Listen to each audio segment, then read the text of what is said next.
Bonjour et bienvenue, je suis Thierry Bragado de domaine-des-noms.fr. Dans cette vidéo, je vais vous expliquer comment configurer votre adresse email professionnelle ou personnelle avec votre nom de domaine sur le logiciel Gmail. En fait, vous utiliserez la même interface pour recevoir et envoyer des mails depuis Gmail.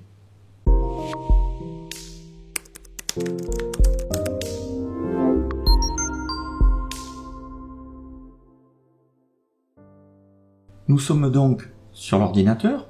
Sur le côté droit, vous avez votre espace client déjà ouvert. Et sur le côté gauche, la fenêtre Gmail déjà ouverte. Voilà. Donc, nous allons configurer votre adresse email professionnelle, comme je vous l'ai dit, sur Gmail. Il faut savoir quand même que il y a un peu des désavantages parce que Gmail ne propose pas d'enregistrer votre boîte mail en IMAP. Vous ne pouvez l'enregistrer qu'en POP. Ce qui a pour inconvénient, c'est que quand vous allez envoyer des emails depuis votre logiciel Gmail, vous ne pourrez les retrouver que sur Gmail. Ils ne seront pas sur tous les autres supports comme nous l'avons vu avec la fonctionnalité IMAP. Bon, ceci étant dit, vous imaginerez d'autres possibilités, soit vous l'envoyez en copie, soit autre. Mais bon, voilà, donc vous ne le retrouverez pas, vous retrouverez pas vos mails que vous aurez envoyés depuis l'interface Gmail sur votre téléphone portable, comme vous pouvez le faire, par exemple, avec un logiciel de messagerie. Allez. Attelons-nous à ceci. Donc, pour configurer le logiciel, on va aller sur donc Gmail, d'accord, et on va aller ici dans ce petit onglet où on va aller dans les paramètres. On a compte et importation. On va cliquer dessus. Alors là, oui, pour le test, j'avais fait un test. Hop, on va le supprimer. Voilà. Donc, on va dans compte et importation et on va cliquer sur ajouter, ici. Ajouter un compte de messagerie. Donc une petite fenêtre s'ouvre et là on va enregistrer donc l'adresse email thierry@tutoriel.org. Voilà. On fait suivant. Alors vous voyez donc ce que je vous disais, POP3, hein, donc et non IMAP. Mais c'est pas grave, on va voir comment faire pour que vous ne perdiez surtout pas vos mails qui sont sur tous les autres supports. Il y a une manipulation à faire. Donc on fait suivant. Ici, le nom d'utilisateur, c'est l'adresse email. Voilà, donc là c'est tapé déjà, tutoriel.org. On va aller récupérer le mot de passe dans votre espace client, c'est pour ça qu'on a la fenêtre d'ouverte. Donc on sélectionne le nom de domaine en question, tutoriel. Et alors, quand vous faites ceci, des fois on travaille sur deux fenêtres ouvertes et vous voyez des fois, hop, là, ça change le menu. Le menu ne se retrouve plus sur le côté gauche, il est ici, en haut, voilà. Et là, bon, c'est exactement pareil, vous faites messagerie et compte mail, d'accord, voilà. Et puis vous retrouvez pareil les choses en faisant défiler. On va agrandir un peu. Voilà. Donc, le mot de passe, hop là.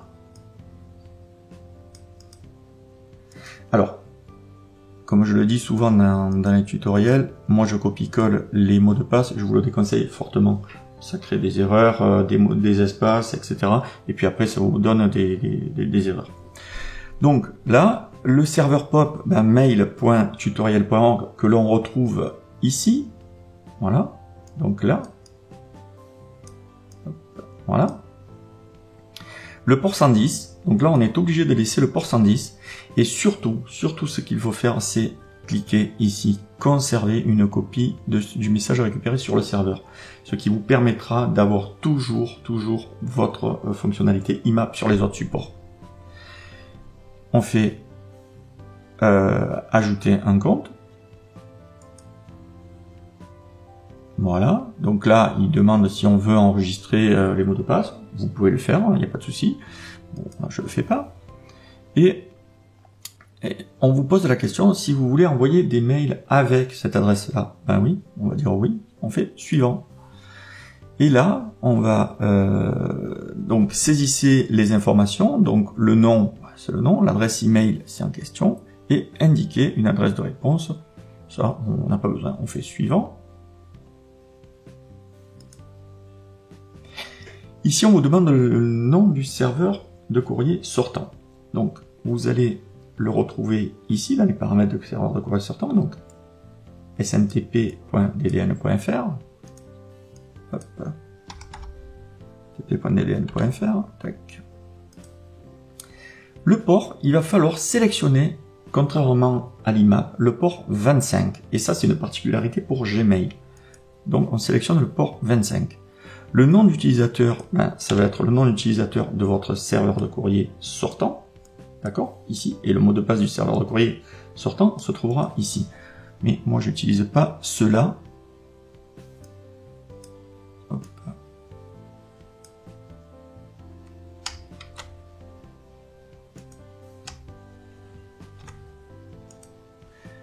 Et le mot de passe, on va le copier et coller, pareil.